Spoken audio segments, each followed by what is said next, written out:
السلام عليكم ورحمة الله وبركاته. إن شاء الله تكونوا بخير ومهنيين وبطاقة إيجابية، آمين يا رب العالمين. اليوم واش نديرو مع بعض؟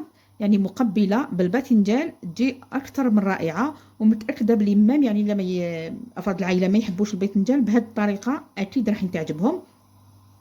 هنايا بسم الله ونصلوا على الرسول عليه الصلاة والسلام.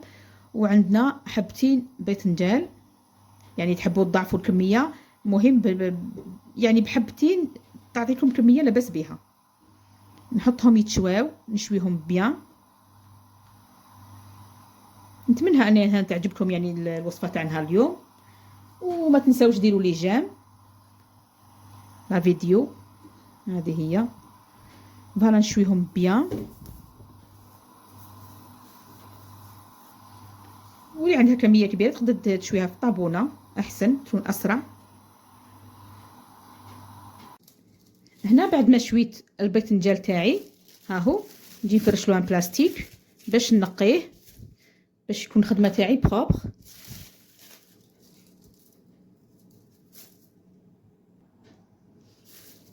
نبدا نحي بالسكين، نحي هاد الاطراف ونبدا يعني ساهل في التنقيه تاعو.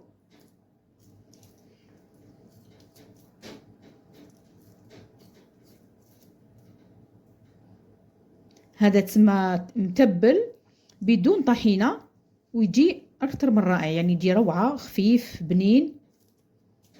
تقدميه هكذا كمقبله، وكما قلت لكم راح متاكده يعني راح يعجب العائله تاعكم.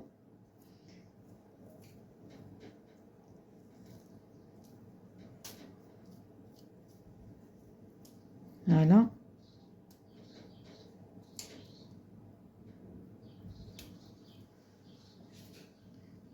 ونحط هردايا دون ان بول، ونزيد نكمل الحبه الثانيه بنفس الطريقه.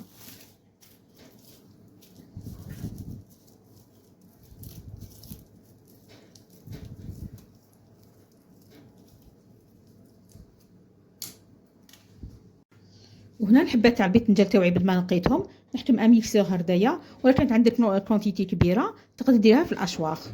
بسم الله.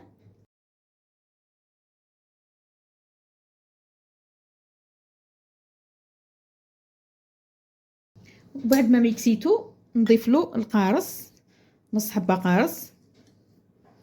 راني ندير هرده فوق لاغا باش العظم ما يجوزش.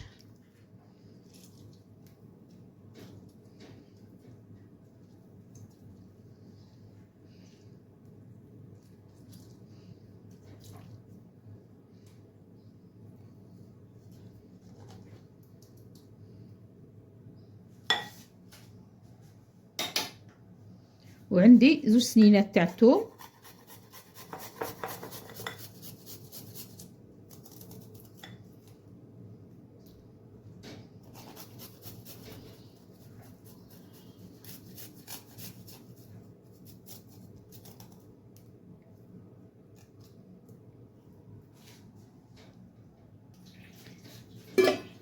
نزيد نضيف الملح،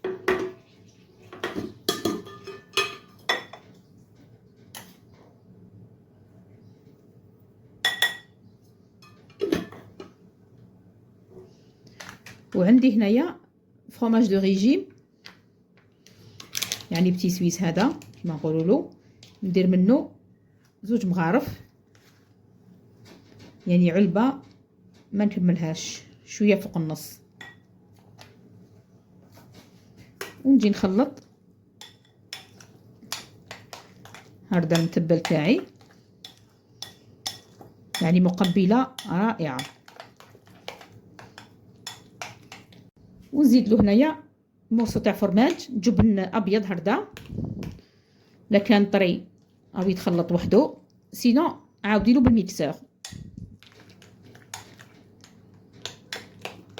حطيته هردا في صحن التقديم، ونسيي كيفاش نزينو، وكل اخت بطريقه تاعها.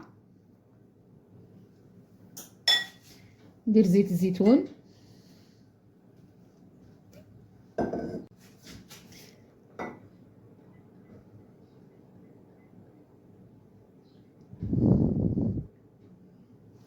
زيتون، زيت الزيتون لازم في المتبل تاعنا.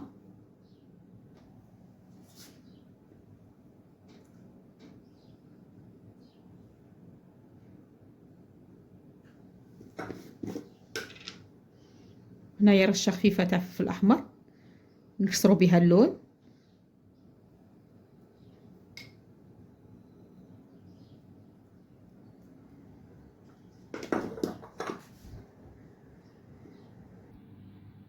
المقبله تاعنا هانا كملناها. المتبل باذنجان جاء اروع مما يكون. نتمنى انكم تجربوه وتستمتعوا به ويعجبكم، وتخلوا لي جيم وكومونتير شباب. ما بقى لي غير نقول لكم الى فيديو قادم وصفات اخرى ان شاء الله. والسلام عليكم ورحمه الله وبركاته.